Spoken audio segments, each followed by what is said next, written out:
Ladies and gentlemen, good morning and welcome back to our channel once again. And it is my hope and prayer that the video is going to find you guys in good health. Personally, I am fine, as you can see. Kisumu is fantastic, and maybe you could also let me know where you are watching the video from. The county or the country, in case you are out of the republic. Ladies and gentlemen, William Samoei Arap Ruto, the President of the Republic of Kenya, yesterday appointed Margaret Wanjiru and Millicent Omanga to the Nairobi River Commission. Margaret Wanjiru is supposed to chair the commission, while Omanga was appointed as a member of the commission. But Millicent Omanga, a close ally of the president, has rejected that appointment. And because in politics nothing happens out of mere coincidence, in this video I want to reveal to you guys why Millicent Omanga has rejected a presidential appointment. But before you do that, for those who are watching this channel for the first time, please take a second or two, click the subscribe button so that next time we produce a video like this, YouTube will automatically notify you. And to the subscribers, I want to continue thanking you guys for your continued support. Because without that support, this channel cannot be where it is. Ladies and gentlemen, let us dive in. First of all, let us begin by going through Millicent Omanga's rejection letter. Very few people had actually expected Millicent Omanga to reject this appointment. And that's why it is very, very important. This is what Millicent Omanga letter is saying. I am deeply honored and grateful to His Excellency William Ruto for the trust you've shown in appointing me to serve on the Nairobi Rivers Commission. It's truly a privilege to be considered for such a vital role in improving our beloved Nairobi environment and public health. After careful consideration, I must respectfully decline the appointment due to personal reasons. I remain committed to supporting efforts aimed at restoring Nairobi rivers and stand ready to contribute in any capacity that aligns with my current commitment. Thank you once again for this honor and for the consideration. In short, Millicent Omanga has told William Ruto, you can keep your job. But why would Millicent Omanga, of all the people, decline a presidential appointment? For me, number one, and this is the main reason why Millicent Omanga has rejected that appointment, is because the appointment is actually a low-key appointment. I doubt if that appointment was going to add any value politically, economically, socially to Millicent Omanga. Because remember, Millicent Omanga was once a nominated senator.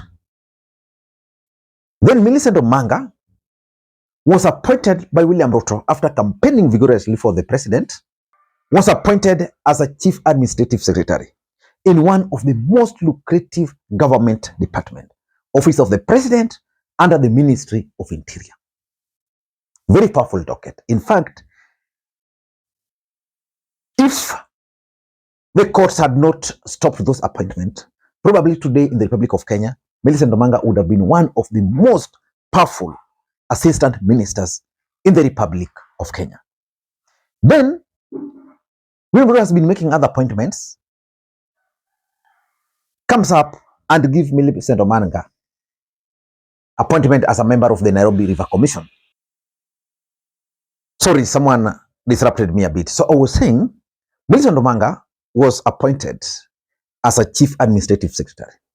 William Ruto has been making other appointments. Then from nowhere, William Ruto decides that Omanga deserves to be a member of the Nairobi River Commission. An appointment which even someone like Waititu has rejected. Waititu has been jobless since he was removed as a as a governor. But you know, something is also very funny. This is not the first person This is not the first William Ruto's ally to reject government appointment. Vincent Kimose, former member of parliament, rejected an appointment to serve as an ambassador in Ghana.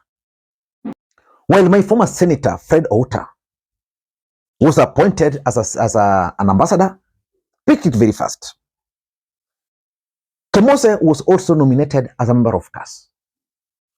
The other day, the former Machakos Town member of parliament, Victor Munyaka, also declined to take up an appointment of the president.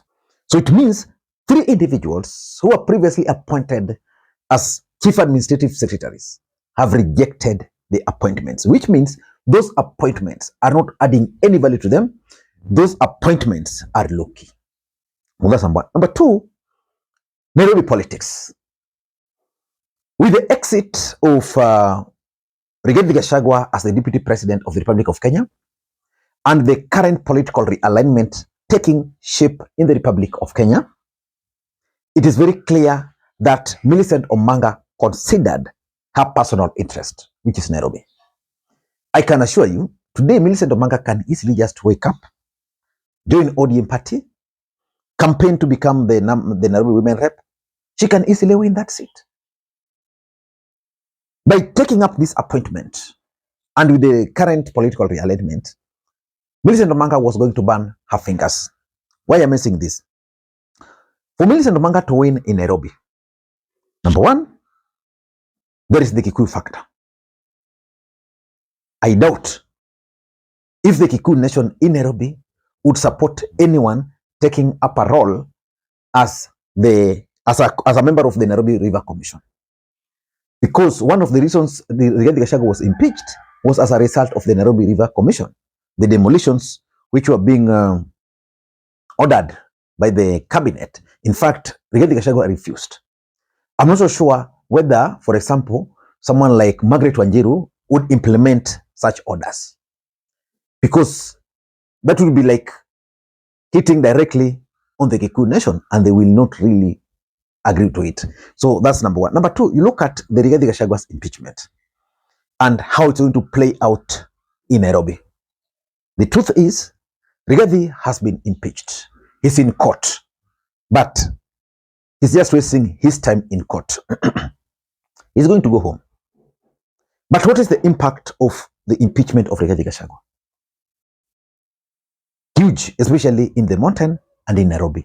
So people like Millicent Omanga are politicians, so they're still weighing how Rigathi Gachagua's impeachment is going to play out. Because remember, Rigathi Gachagua was fighting Johnson Sakaja in Nairobi.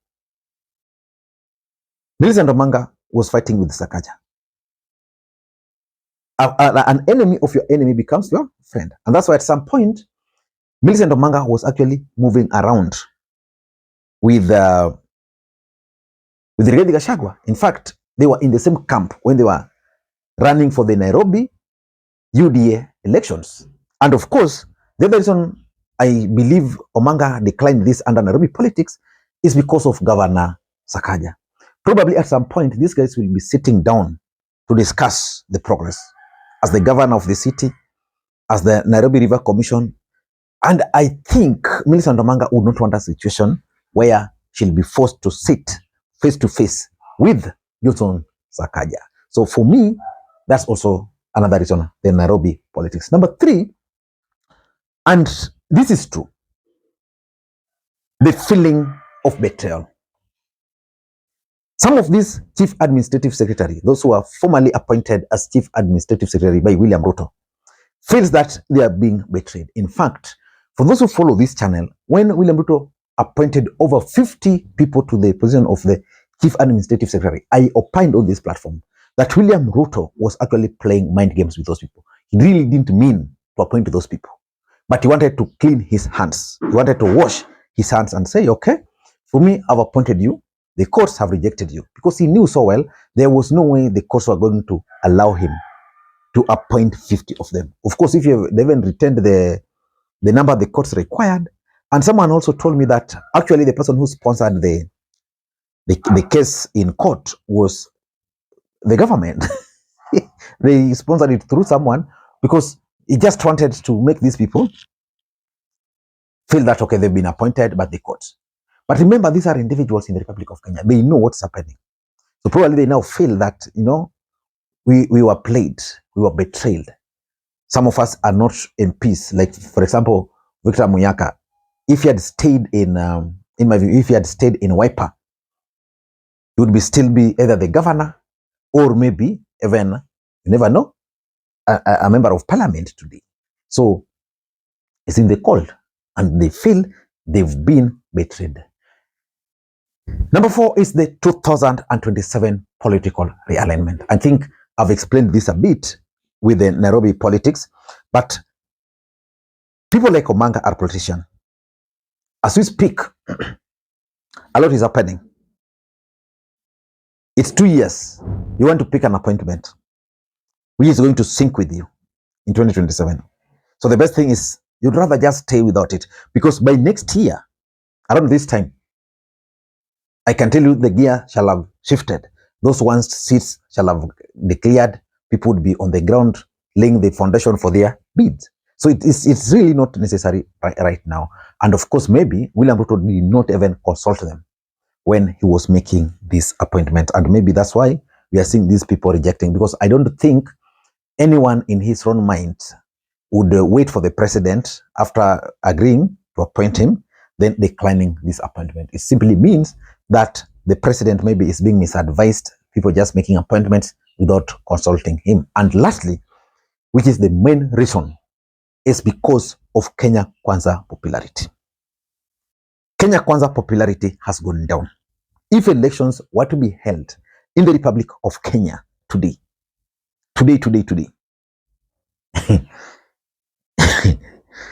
I doubt in Nairobi if Kenya Kwanza will get votes. Because I'm seeing in Nairobi, where we are going to have ODM, the Kikuyu Nation are going to sponsor a candidate, right? They are going to sponsor a candidate. Then Kenya Kwanza will also sponsor candidates in Nairobi. I don't see any magic. ODM might get a bit of their votes there, but for Kenya Kwanza, the Kikuyu Nation is gone. They'll be really struggling. And because of the popularity of Kenya Kwanza, which has gone down, I doubt if Millicent Omanga would want to go down with the Kenya Kwanza. Ladies and gentlemen, that is my take. I'm going to church, and then I'm coming to wait for one of my subscribers who's traveled all the way from the US, Gordon Odaira. He's been very supportive of this channel.